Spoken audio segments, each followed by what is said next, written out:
이런 오늘 말씀을 전하기 전에 이런 질문 한번 해보고 싶어요. 믿음의 삶이 부요와 가난과 영향을 미칠까? 부요한 것과 가난한 것에 우리 믿음의 삶이 영향을 미칠까? 나가는 질문을 먼저 그렇게 던져보고 오늘 말씀을 시작해보고자 합니다. 믿는 사람들이 흔히 어떤 자기 착각에 빠지는 것이 삶이 부유해지면 잘 믿을 거라는 어떤 그런 착각을 하기도 하고요. 제가요 지금은 너무 어려우니까 열심히 어쩌고 가족을 위해서 물질을 벌고 뛰어야 됩니다. 그래서 어쩔 수 없이 지금은 이렇지만 좀 삶이 나아지면 저 잘 믿을 수 있습니다 하시는 그런 분들이 참 우리 주변에 많이 있습니다. 많이 있는데 과연 믿음과 삶의 그런 어떤 것이 부요와 가난에 영향이 있어서 그렇게 되는 걸까라고 할 때에 오늘 우리의 말씀이 우리 가운데 답을 주기를 원합니다. 우리 욥기서 1장 6절 12절 말씀입니다. 구약 성경 761쪽 정도 되십니다. 욥기서 1장 6절부터 12절 말씀을 보시겠습니다. 하루는 하나님의 아들들이 와서 여호와 앞에 섰고 사탄도 그들 가운데에 온지라. 여호와께서 사단에게 이르시되 내가 어디서 왔느냐? 사단이 여호와께 대답하여 이르되 땅을 두루돌아 여기저기 다녀왔나이다. 여호와께서 사탄에게 이르시되 내가 내 종 욥을 유의하여 보았느냐? 그와 같이 온전하고 정직하여 하나님을 경외하며 악에서 떠난 자는 세상에 없느니라. 사탄이 여호와께 대답하여 이르되 욥이 어찌 까닭없이 하나님을 경외하리이까? 주께서 그와 그의 집과 그의 모든 소유물을 울타리로 두르심 때문이 아니니까? 주께서 그의 손으로 하는 바를 복되게 하사 그의 소유물이 땅에 넘치게 하셨음이니이다. 이제 주의 손을 펴서 그의 모든 소유물을 치소서. 그리하시면 틀림없이 주를 향하여 욕하지 않겠나이까? 여호와께서 사탄에게 이르시되 내가 그의 소유물을 다 내 손에 맡기노라. 다만 그의 몸에는 내 손을 대지 말지니라. 사탄이 곧 여호와 앞에서 물러가니라. 아멘. 아멘. 자, 오늘 이 본문의 말씀을 통해서 우리 말씀의 제목을 이렇게 정하여 봤습니다. 무엇을 위해 싸우고 무엇을 위해 살아가고 무엇을 위해 우리는 행동하는가? 예. 자, 한번 해볼까요? 무엇을 위해 싸우고 무엇을 위해 살아가고 무엇을 위해 행동하는가? 그래요. 우리 무엇을 위해 우리는 싸워가고 있나요? 그리고 우리는 어떠한 행동의 방향을 정하고 살아가고 있나요? 그리고 우리는 삶의 목적을 어디에 두고 살아가고 있는가요? 사랑하는 여러분, 흔히 싸우고 다투는 사람들을 보면 사소한 것을 가지고 싸우고 다투는 것을 볼 수 있습니다. 비단 여러분만 아니라 저도 마찬가지입니다. 사소한 일에 목숨을 걸고 사소한 일로 인하여 실망하고 그리고 그 사소한 일로 좌절하고 사소한 일에 상처를 받고 사소한 일에 시험을 우리는 받습니다. 서로 원수를 맺는 일도요, 큰 일이 있기 때문에 우리는 서로 원수 맺는 것이 아니라 사소한 일로 시작된 그러한 일들이 결국 마음에 한을 품게 되어지고 마음에 용납하지 못하며 살아가는 것을 우리는 볼 수가 있습니다. 사랑하는 성도 여러분, 우리의 마음속에 응어려져 있는 가슴 아픈 사연은 과연 무엇일까? 예, 성지순례를 이렇게 다니다 보면 느끼는 것이 있습니다.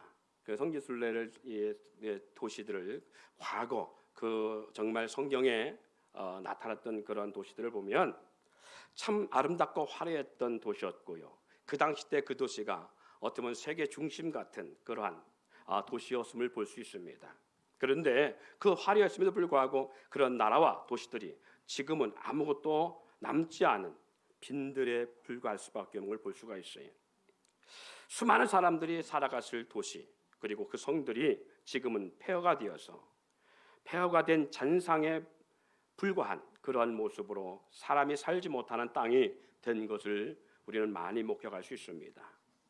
그런 흔적을 1000년이 훌쩍 넘은 지금은 그들이 쌓아 올린 도시의 잔재와 흔적을 보기 위해서 지금의 많은 사람들이 순례객들이 그 순례를 하는 걸 볼 수가 있습니다. 그걸 보면서 느끼는 것이 있어요. 2000년 전, 4천 년 전, 수천 년 전 그렇게 화려했던 도시들, 그곳에서 그들도 오늘 이 시대 대도시 속에서 경쟁하고 살아가는 우리들의 모습과 결코 다르지 아니했을 거라는 거죠. 서로 싸우고 서로 상처받고 사소한 일에 목숨을 걸고 살며 결국 그 같은 삶이 무엇을 위하여 썩어질 것을 위하여서 그렇게 공돈탑을 쌓았던 것이 아닐까라는 거예요. 우리는 무엇을 위해 싸우며 무엇을 목적으로 두고 살아가고 있는지 우리는 그런 모습을 통해서 우리는 자신을 보게 되어집니다. 그럼을 통해서 첫 번째, 우리는 영적 싸움에 눈을 떠야 함을 우리가 이 시간 믿음을 가지고 받아들일 줄 믿습니다. 에베소 6장 12절 말씀 보니까 우리의 씨름은 혈과 육에 대한 것이 아니요 하늘에 있는 악의 영들과의 싸움이라고 말씀합니다. 베드로전서 5장 8절에는 근신하라 깨어라 너의 대적 마귀가 우는 사자와 같이 삼킬 자를 찾는다고 말씀합니다. 여러분, 우리가 분명하게 생각할 것은요, 확신해야 되는 것, 그리고 분명하게 우리가 가지고 와야 되는 것은 보이는 세계가 다가 아니라는 겁니다. 그리고 눈에 보이는 세계가 크다고 생각지 않기를 바랍니다. 우리가 볼 때는 눈에 보이는 세계가 다인 것 같고, 그리고 눈에 보이는 세계가 크게 느껴질 수 있습니다. 물론 그럴 수 있어요. 우리 자신이 작다라가는 것들은 눈에 보이는 세계와 견주실 때 우리 갖게 되는 것들이, 내 차가 작네, 상대적으로 큰 차를 받기 때문에 그래. 우리 집이 작네, 상대적으로 큰 집을 받기 때문에 그래. 우리 교회 예배당 건물이 작네라고 할 때에 상대적으로 큰 예배당 건물을 보여주고, 우리 회사가 작네라고 말할 때는 더 큰 빌딩 회사를 눈에 보기 때문에 작다라는 인식이 갖고 있어요. 우주에 비하면 이 지구는 참 작지요. 근데 우주를 바라보지 않고 지구만 보면 이 지구가 얼마나 거대하게 보입니까? 이 지구 속에 있는 나는 얼마나 초라하게 보이냐 그 말이에요. 그럼에도 불구하고 눈에 보이는 그 세계가 큰 것이 아니라 눈에 보이지 않는 세계가 더 크다는 사실이에요. 즉 눈에 보이지 않는 세계가 더 크고 더 힘이 있고 눈에 보이는 세계를 이끌어가는 능력이 있습니다. 한번 욥을 보세요. 오늘 본문 말씀 속에 나왔습니다만은 욥은 목축업을 하는 그러한 사업가였습니다. 욥은 하나님의 은혜로 부유하는 삶을 살아갔던 사람임을 분명히 알 수 있습니다. 아내와 사랑스러운 자녀들과 함께 가족의 생일이 되어지면 항상 모여 잔치를 하고 그 만찬 속에서 많은 종들과 그리고 많은 지인들과 함께 식사를 하고 잔치를 배설하고 나누는 모습들을 목격할 수 있어요. 늘 하나님께 죄를 범하지 않으려고 살아갔던 욥의 신앙과 우리는 엿볼 수 있습니다. 우리 본문 속에 그런 말씀이 기록되어 있잖아요. 사탄에게 여호와께서 사단에게 이르되 내가 내 종 욥을 유의하여 보았느냐. 그와 같이 온전하고 정직하여 하나님을 경외하며 악에서 떠난 자는 세상에 없느니라. 참 기가 막히지요. 이 말 속에 보면 하나님이 욥을 얼마나 정말 지대하게 칭찬하고 볼 수 있습니다. 그와 같이 온전하고 정직하여 하나님을 경외하며 악에서 떠난 자는 세상에 없었다. 그와 같이 욥은 온 가족이 욥의 사업에 동역자가 되었어요. 살아가면서 사랑스럽고 단란하고 행복한 가정을 영위한 사람이 욥임을 알 수 있어요. 우리가 그렇지만 이러한 욥의 삶 속에 우리는 관가할 수 없는 한 가지를 볼 수 있습니다. 그와 그런 삶과는 아랑곳하지 않고 천상에서는 욥을 향한 사탄의 역사가 진행되고 있는 걸 볼 수 있습니다. 오늘 본문의 내용이 바로 그잖아요. 욥은 분명 하나님의 사람이었습니다. 늘 죄를 범하지 않고 살아가려고 애쓰며 늘 큰 잔치를 치른 후에 번제를 하나님께 드려 제사를 드렸던 걸 볼 수 있습니다.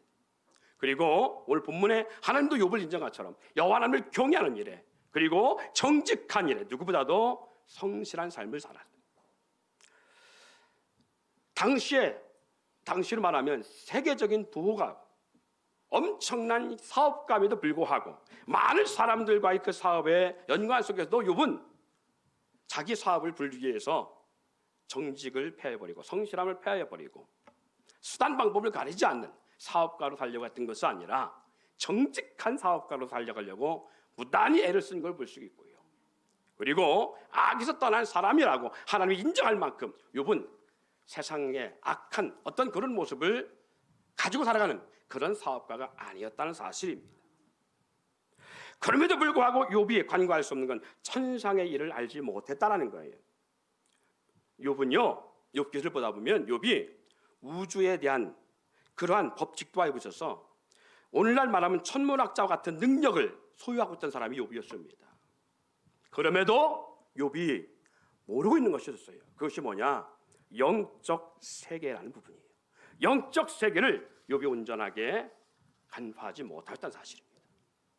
욥이 사단의 역사로 모든 것을 잃고 자신의 몸마저 종창의 질병으로 고통을 받으며 잠을 자지 못하는 날을 보내고 있을 때에 욥의 그 고통을 들은 많은 사람들이 욥을 와서 친구들이 와서 욥을 위로하죠. 그 중에 세 친구가 욥기에서 등장하는 걸 볼 수 있는데 이 친구들은 눈에 보이는 삶과 율법적 온전한 삶에 대한 그런 관한 모습, 그 모습에 중심을 두고 욥에게 와서 너가 이 엄청난 일을 당하는 것이 너의 신앙 가운데 분명히 문제가 있어 온 것이 아니냐.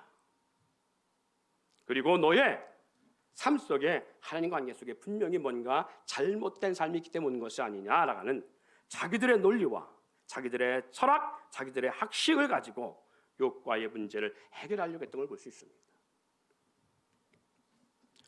그런데도 불구하고 우리가 욥기들을 보다 보면요, 알 수 있는 것이 그것이 문제 해결이 아니었어요. 욥기서를 읽으신 분은 친구들과의 대화가 얼마나 부질없는 일인가를 알 수가 있습니다. 그 말은 맞는 말입니다.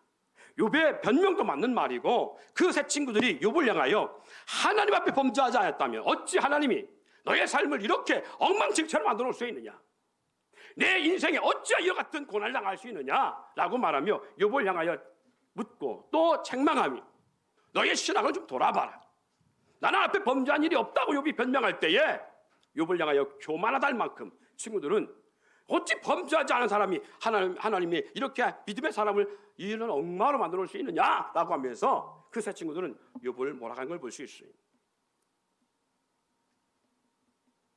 그럼에도 불구하고 그건 결코 문제 해결될 수 없는 문제였어요. 그리고 이들과의 대화가 얼마나 부질없는 일인가를 알 수 있습니다. 물론 맞는 말입니다. 그 대화 속에는 문제의 근원도 물을 뿐 아니라 해결책도 없는 대화라는 사실을 우리는 후회할 수 있어요. 그들과 대화할 때는 그 말이 맞는 말이에요. 그런데 욥기서를 쭉 읽다 보면 부질없는 대화인 걸 알 수 있어요. 욥의 고난은 이 세 친구들이 논리적으로 말하는 그 문제 때문에 온 것이 아니라 천상에서 하나님과 사탄의 영적 싸움을 볼 수 있어요. 오해할 수 있습니다. 어찌 사단과 하나님의 싸움이 될 수 있겠어요? 그리고 하나님이 사단과 싸울 만큼의 그렇게 능력이 약하신 분이 아닙니다. 그럼에도 불구하고 이해를 돕기 위해서 말씀드린 것은 영원한 하나님의 나라, 영적 세계인 하나님의 나라에서 사탄과 하나님과의 영적 싸움이 이 말인즉 욥의 믿음과 사단과의 싸움이라는 겁니다. 하나님은 욥을 칭찬했지요. 그리고 욥을 인정했습니다. 그 당시에 살아가고 있는 지구상에 살고 있는 모든 사람들 중에 욥이 가장 의로운 사람이고 악에서 떠난 사람임을 하나님도 인정할 만큼 그렇게 욥은 믿음의 신앙에 흠이 없는 사람같이 살았습니다. 이 문제 앞에 사탄은 욥을 걸고 넘어지는 것입니다. 욥의 시험은 신앙의 문제가 아니라 영적인 문제인 것입니다. 욥의 시험은 말씀의 문제가 아니라 영적 하나님의 나라에서의 문제였습니다. 욥의 시험은 하나님이 사단에게 허락한 시험이었다는 사실을 우리는 알 수 있습니다. 그러므로 욥의 시험과 고통과 어려움은 영적 싸움이요, 영적 문제라는 것입니다. 영적 세계를 보지 못하면 매일 앉아서 우리는 탁산공론할 수밖에 없습니다. 진정한 문제의 근원을 알지 못하고 사람의 원망으로 우리가 돌출될 수 있습니다. 영적 세계를 모르면 사람이 문제일 줄 알고요, 사람 때문에 상처를 받고 사람의 일로 인하여 실족하고, 그리고 사람 때문에 우리는 시험에 빠지고 사람을 원수 맺게 되어지고 사람과 싸움을 싸울 수밖에 없이. 그래서 에베소 6장에 말씀한 것처럼 우리의 싸움, 우리의 씨름이 혈과 육에 대한 것이 아니다. 여러분, 우리의 싸움이 사람과 사람의 문제가 아니라는 사실입니다. 지난주에도 이 말씀을 이와 같은 우리의 싸움의 대상이 누구인가에 대해서 함께 나눴습니다마는 오늘 이 시간도 마찬가지입니다. 우리가 싸움을 싸워야 하는 그 싸움의 대상, 무엇을 위해 싸워야 하느냐 나가는 부분이에요. 욥기서를 보면 분명히 알 수 있는 것은 사람의 문제일 것 같고, 사람 때문에 받는 것 같고, 사람이 르나여서 오는 것 같은데 아니라는 거예요. 사단이 아닌 사람을 원망하다 우리는 그렇게 삶을 마감하게 되어집니다. 영적 세계를 바라보지 못하면 우리는 사람을 바라보고 사람을 의지하고 사람 때문에 상처받고 사람을 바라보다가 그 사람 때문에 우리는 시험에 빠지고 사람을 바라보다가 그 사람을 원망하게 되어지고 용납하지 않아, 그리고 마음에 원수를 맺고 살아가다가 그렇게 살다가 삶을 마감합니다. 사랑하는 성도 여러분, 눈에 보이는 세상 것으로 문제를 보고 풀려고 하면요, 풀 수 없는 문제들이 얼마나 많은지 모릅니다. 저 또한도 이런 어떤 문제를 놓고 풀어가려고 할 때에 사람의 문제인 줄 알고 사람 앞에 많이 매달려도 봤습니다. 그리고 사람 문제인 줄 알고 사람과 씨름도 많이 해봤습니다. 사람의 문제인 줄 알고 실망도 많이 해봤습니다. 그럼에도 불구하고요, 결코 사람과 사람의 문제가 아니라는 것을 영적 세계가 열리면 알 수 있습니다. 눈에 보이는 세상 것으로 문제를 보고 풀려고 하면 풀 수 없는 문제들이 많을 뿐만 아니라 영적 세계를 바로 알고 우리의 대적이 무엇인지를 알고 풀어야지 그 문제가 우리 삶 속에 풀려나간다는 사실을 알 수 있습니다. 문제가 쌓이는 일, 서로 얽히고 풀리는 일도 우리는 육적 문제가 아니라 영적 문제로 볼 줄 아는 그런 영적 지혜가 있어야 될 줄 믿습니다. 그리고 오늘 첫 번째 기억해야 할 것은 사람과 사람의 싸움이 아니다. 사람 문제로 풀려고 하지 마십시오. 우리의 싸움은 사람이 아니고 하늘에 있는 악영들과의 싸움입니다. 두 번째는 우리의 행동적 방향에 분명하게 우리는 설정돼야 됩니다. 다시 말해서 목적의식을 어디에 두어야 하는 거예요? 행동의 목표를 분명히 해야 됩니다. 히브리서 11장 6절에도 말씀하고 있는 것처럼 우리의 행동이나 수고가 누구를 기쁘게 하는 일인가? 대부분 사람들은요, 목적의식이 자기에게 맞춰져 있습니다. 자기가 기뻐하는 일, 자기가 원하는 일, 자기 만족을 위하여 수고하고 애쓰며 살아갑니다. 그렇지 않나요? 내가 오늘 왜 밥을 먹습니까? 내가 왜 오늘 대형마트나 백화점 가서 옷을 사입나요? 내가 왜 오늘 사람을 만나나요? 하루를 시작하면서 아침에 출근을 하고 일터를 나가고 공부를 하는가요? 목적이 어디에 있나요? 그 목적의식이 보편적인 대부분 사람들은 자기에 맞춰져 있어요. 사이클이. 자기가 기뻐하는 일, 자기가 원하는 일, 자기가 만족하는 일을 위해 살아가요. 그 일을 위하여 우리는 수고와 그리고 애씀을 우리는 부인하지 않습니다. 그러나 저와 여러분이 성도라면, 그리고 하나님 나라 백성이라면 분명히 알아야 될 영적 지식이 있습니다. 이런 본인의 의식하든 의식하지 않던 우리는요, 자기를 위해 사는 것이 아닌 두 존재의 힘에 의해 살아간다는 것을 아셔야 돼요. 그중 하나는 하나님을 위함이고요, 또 다른 하나는 사탄의 계략에 의해 살아간다는 사실이에요.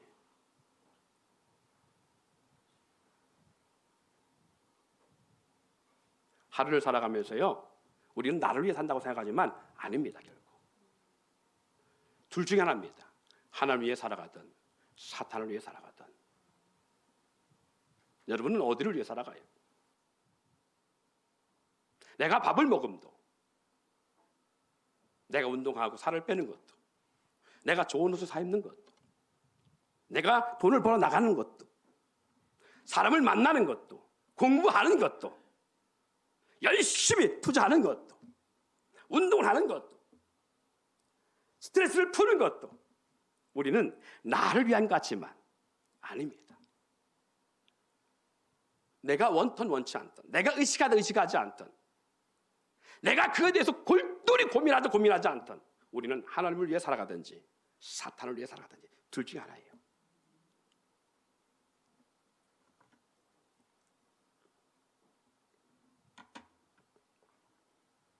영적 세상을 볼 수 없고요, 영의 세계에 대해서 관심이 없는 사람들은 다 자기 자신을 위해서 산다고 착각하고 살아갑니다. 그러나 결국 사탄을 위해 살든지 하나님의 영광을 위해 살든지 둘 중에 하나를 살아가게 되어 있다는 거예요. 그래서 성경은 이렇게나 말합니다. 구약 성경을 전체를 보면 이렇게 되어 있어요. 이스라엘 백성의 어떤 그들의 삶의 방향을 보면 이렇게 말합니다. 그들이 여호와를 경외하였더니 그들이 하나님을 돌이켜 우상을 숭배하였대. 이스라엘 역대 왕들을 향하여 이렇게 말합니다. 여호와 하나님을 경외하는 왕이었다.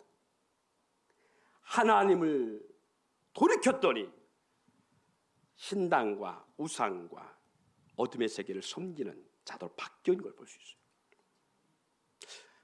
우리는 그렇게 생각하죠. 하나님, 사단, 우상 이 중간에 있을 거라고 생각합니다.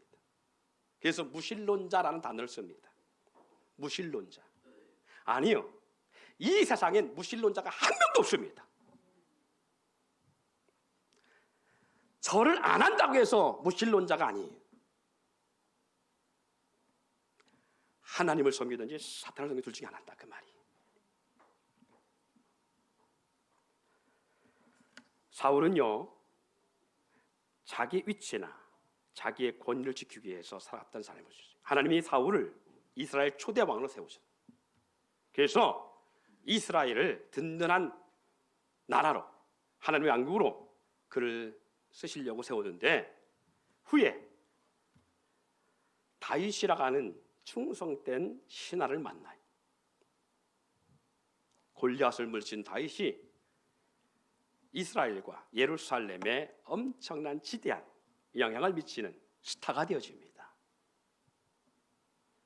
다윗을 그의 군장으로 세웁니다. 여기까지 좋았어요. 그런데 이가 바뀌는 놀라운 사울의 행적을 볼 수 있는데, 다윗이 전쟁에 나가서 그의 모든 대적들을 물리치고 승리하고 돌아올 때마다 많은 예루살렘의 여인들이 다윗을 칭찬하고 인정합니다. 이때부터 사울의 마음이, 심기가 불편하기 시작합니다. 아, 내 자리가 위태롭다. 다윗을 군대 장관으로 그렇게 세워서는 안 되겠다. 어느 순간 이 나라를, 그리고 이 보좌를 저 다윗이 빼앗을 것 같다. 이 두려움이 들기 시작합니다. 그래서 그의 생각에 날마다 복잡한 바지, 어떻게 하면 다윗의 인기와 그 권위를 낮추고 내 권위를 높일까. 이러한 고민 속에 사울 왕은 그 보좌의 직무에서 항상 다윗이 자기에게 거치는 돌이 됐다는 생각 때문에 후에 다윗을 죽이기 위해서 수많은 군사들을 보내고 끊임없이 다윗을 죽여갑니다. 자, 보세요. 누구를 위한 삶이에요? 자기를 위한 삶이었어요. 자, 그런데 영적으로 이게 하나님의 영광을 위한 겁니까? 사탄의 손을 들어주는 겁니까? 그렇지요. 잘 알죠.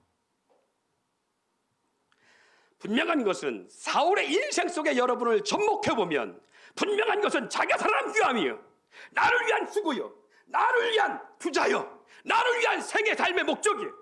그런데 결코 하나님은 그렇게 평가하지 않고 있다는 거예요. 사울이 자기의 보좌를 지키기 위해서 이렇게 몸부림을 치고 있었구나, 이렇게 말하지 않습니다. 당연한 거 아니에요? 직장생활 가운데 수많은 문제 부딪힐 때 여러분 어떻게 생각합니까?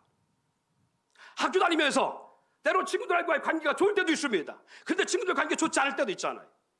자녀를 학교 보내면 때로는 울고 올 때도 있습니다. 그 울고 오는 문제 앞에 봤을 때에 친구가 자기를 괴롭혔다, 내 자녀를 괴롭혔다, 그 말이, 그런 상황들이 얼마든지 있을 수 있습니다. 그래서 사람께서요 선생님한테 읽는 거예요. 읽었더니 선생님이 자기 자녀를 괴롭혔던 그 친구를 혼냈겠어요. 이것이 그 반에서 퍼져서 왕따가 되기도 하고요. 한번 생각해보자, 그 말이. 얼마든지 있을 수 있습니다. 직장에서 우리는 자리 때문에 얼마나 다툼이 있게 되냐, 동료들 사이에서 더 인정받기 위해서 우리는 얼마나 노력하냐, 다 누구를 위한 겁니까? 나를 위한 일 같다, 그 말이에요. 나를 위한 일인데 결국 그것을 하나님은 너를 위해서 애썼구나라고 말하지 않는다, 그 말이지요. 그렇게 인정하지 아니하시고 하나님을 위하였냐, 사단의 손을 들어줬냐는 거죠.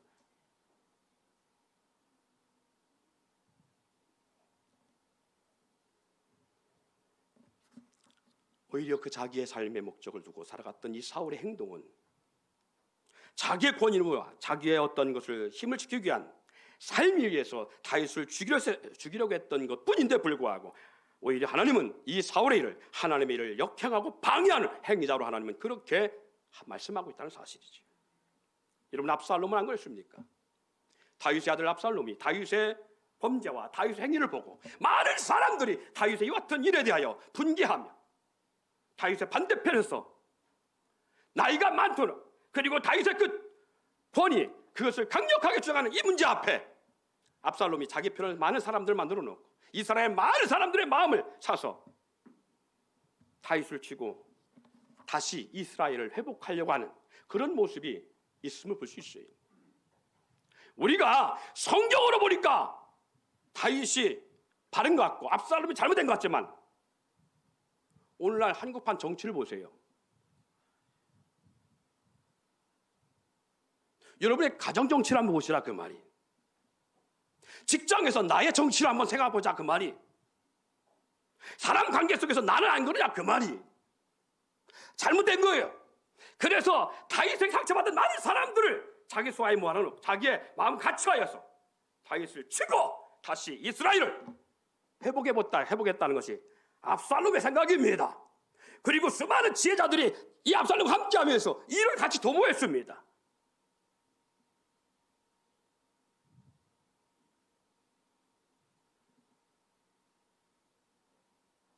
그런데 놀라운 것은 이들의 이 같은 행동이 하나님 앞에 반역자가 되어지고 언제 돌아올지 모르는 왕궁을 맨발로 벗어나 머리도 다시 들쳐매지 못한, 옷도 제대로 갖춰 입지 못한 다윗이 도망하면서 언제 돌아올지 모르는, 아니 이것이 끝났다 생각하며 그렇게 비참한 모습으로 도망하던 다윗의 삶의 모습은 하나님이 그 다윗 삶을 인정하시고 다시 왕국으로 다시 회복시키는 모습을 보게 되어집니다. 자기를 변호하기 위하여, 자기 자존심을 세우기 위하여, 그래서 몸부림치고 자기 자리를 놓치지 않으려고, 그 자리를 빼앗기지 않으려고 그렇게 수단 방법을 가리지 않고 행동한 많은 일들이 사탄을 변호하고 사탄의 손을 들어주는 행동이 되기도 하고 하나님의 영광이 되기도 한다, 그 말이에요. 여러분, 그러기에 우리는 사탄을 들어주는, 사탄의 그 역사를 들어주는, 사탄에게 미혹되어 사단을 기쁘게 하는 일이 되지 않길 위하여 우리는 영적인 영안을 열고 바라봐야 돼요. 그리고 행동해야 됩니다. 그러기에 우리는 무엇에 목숨을 걸고 살아가느냐, 과연 나는 무엇을 위해 일하고 있는지를 바로 알아야 합니다. 내가 무엇을 위해 일하고 무엇을 위해 하루의 삶의 수고를 아끼지 아니하고 무엇을 위해 내가 밥을 먹고 무엇을 위해 마시느냐. 그래서 사도 바울은 그의 서신서에서 내가 먹든지 마시든지 하나님의 영광을 위해서, 우리는 사나 죽으나 하나님의 영광을 위해 살아요. 때론 나를 변론하기 위하여 변명과 행동이 나타난데 때로는 그것이 하나님이 아닌 사탄을 위한 일이 될 수도 있다는 사실이에요.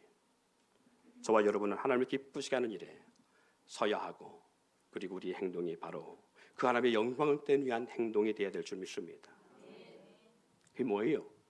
때로는 내가 희생하여서 교회 공동체를 살리는 것이 그게 하나님 영광을 위한 거예요. 먹고 살기에 우리는 몸부림칩니다. 이것이 하나 앞에 인정될 상급일 거라고 생각할 수 있어요. 그러나 그 먹고 사는 것도 하나님의 공동체를 위하여 하나님의 나라와 의를 위한 삶이면 영광되진 일이지만 나를 위한 삶이 되어지는 순간 우리는 하나님의 영광된 일이 아니라 그 반대일 수 있다는 사실. 마지막 세 번째, 삶의 목표가 분명해야 됩니다. 우리 인생의 삶의 목표가 분명하지 않으면 전혀 다른 방향으로 우리의 삶이 전개될 수 있어요. 살기 위하여서 일하고, 살기 위하여 먹고, 살기 위하여 우리는 마시고, 살기 위하여 옷을 입고, 살기 위해서 때로는 잠을 자고, 살기 위해 몸부림치지요. 그러나 이 살기 위함이 정말 살기 위함인지 죽기 위함인지를 우리는 모르고 그렇게 살아갑니다. 여러분 정말 자기 자신에게 한번 반문해 보세요. 나는 지난 한 주간 살기 위한 몸부림했는지 죽기 위하여 몸부림했는지. 많은 사람이 살기 위하여 목숨을 내놓고 일합니다. 투잡도 하고 서잡도 하며 살기 위하여 일합니다. 이 무더운 여름에 어떤 사람들은 살기 위하여 구슬땀을 흘리며 그렇게 수고를 아끼지 않습니다. 살기 위하여서 방한복 같은 그 엄청난 옷을 입고 지하 땡 같은 곳에 가서 일도 합니다. 살기 위해서 하는 일이기 때문에 때로는 그 일에 지쳐서 스트레스 가운데 있어서 그 일에 지치고 받던 스트레스를 풀기 위해서 술을 먹고 담배를 피기도 하고 여행도 하고 나름 스트레스를 풀어갑니다. 삶이 지치다 보니 먹고 마시는 것도 있을 수 있지요. 그러나 그것이 중독되다 보면 폐암이, 간암이 올 수도 있다는 사실이지요. 이게 살기 위한 겁니까? 죽기 위함입니까? 하루를 열심히 살아가는데 이게 살기 위함이에요? 죽기 위함이에요? 한 주간 열심히 살아가는데 쉬지 않고 살아가는데 이게 살기 위하며 살아가는 겁니까? 죽기 위해 살아가는 것입니까?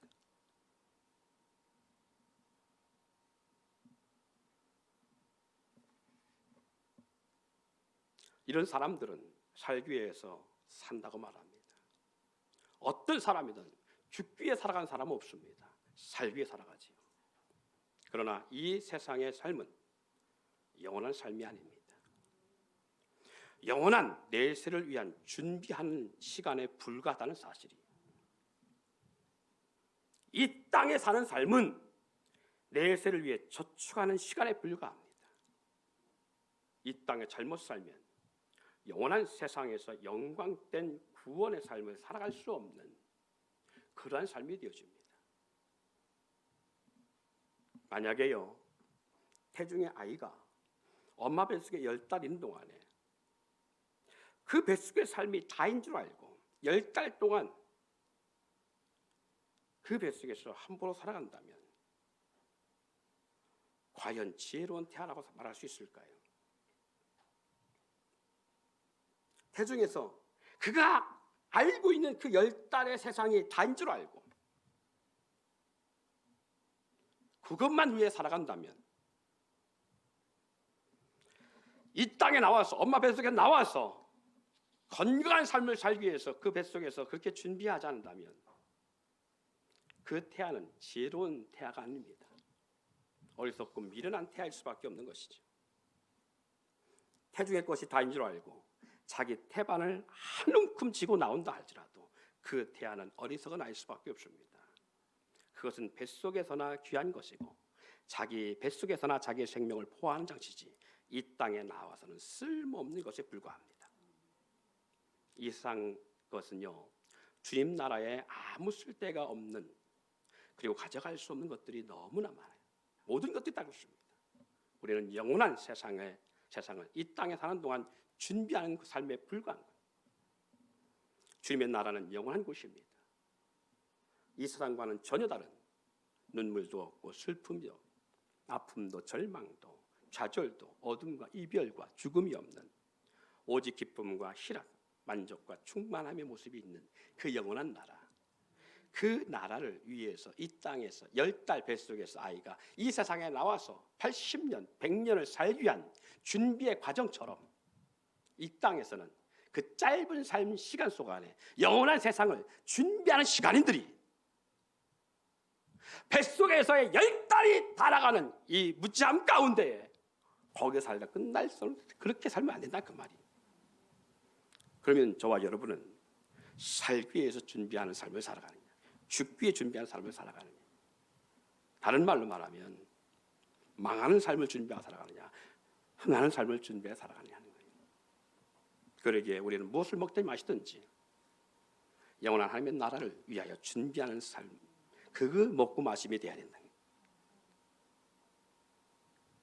사랑하는 성도 여러분, 자꾸 아무것도 아닌 일에 목숨 거는 인생이 되지 않기를 바랍니다. 영원한 세상에 남음이 있는 일을 위하여 생명을 다해 살아가는 사도 바울 같은 삶이 되어야 될 줄 믿습니다. 그 사도 바울은 사도행전 20장 24절에 내가 달려갈 길과 주 예수께 받은 사명 곧 하나님의 은혜의 복음을 증언하는 일을 마치려 하면은 나의 생명조차 조금도 귀한 것으로 여기지 아니하노라. 하나님의 말씀을 이룬 일이 뭐예요? 만세로부터 감추어졌던 것. 그래서 사도 바울은 그리스도의 십자가의 고난, 그 남은 고난을 내 몸에 채우기 위하여 살아간다라고 말해요. 그것이 뭐냐? 교회를 위한 거라고 말씀하고 있습니다. 여러분, 교회를 위한 삶이 영원한 내세를 준비하는 삶이고, 그리고 교회를 위해서 먹고 마시는 일이야말로 그 진정한 영광된 일이에요. 교회를 위하여서 우리는 몸부림치는 것이 우리가 살아가는 삶의 진정한 하나님의 영광을 위한 것입니다. 교회가 이 교회 공동체가 무너지는 일에도 무관심하고 내 삶의 목적에 어떤 동역을 주고 나를 위해서 내가 언젠간 반드시 아니요. 그래서 제가 처음 질문 드린 게 바로 그것입니다. 우리의 신앙의 어떤 삶이 부유와 가난과의 관계가 있을까? 영향을 받을까? 아니에요. 어떤 사람들은 그런 척하게 살아갑니다. 지금이 내 삶이 어려우니까 그렇지요.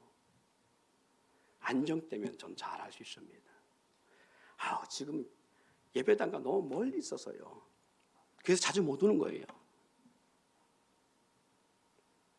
아니요. 지금은 시간이 없어서요. 교회를 올 수가 없어요. 아니요. 지금 정부 정책이 이러한 코로나 때문에 모이기를 폐하게 하고 못 모이게 하니까 그래서 아니요. 그래서가 아닙니다. 사탄이 욥을 그렇게 해서 넘어뜨리려고 했던 거예요. 하나님이 그렇게 욥을 복 주셨고 그 사업을 풍성케 했으니까 욥이 하나님을 향해 가는 거지요.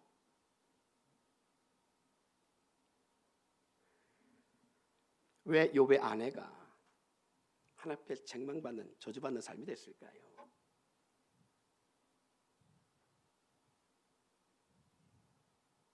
차라리 하나님을 욕하고 죽어라.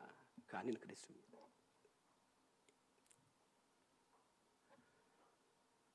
그런데 욥의 삶의 모습을 보면 왜 이런 구도를 하나님의 욥기서에 딱 기록했느냐 하면 그런 사람이 있어요. 근데 그 사람은 부여와 가난 그 문제 때문이 아니라 본질적으로 그런 아내 같은 사람이 있고 롯의 처 같은 사람이 있고 12배 제자 가운데 가룟 유다 같은 사람이 있어요.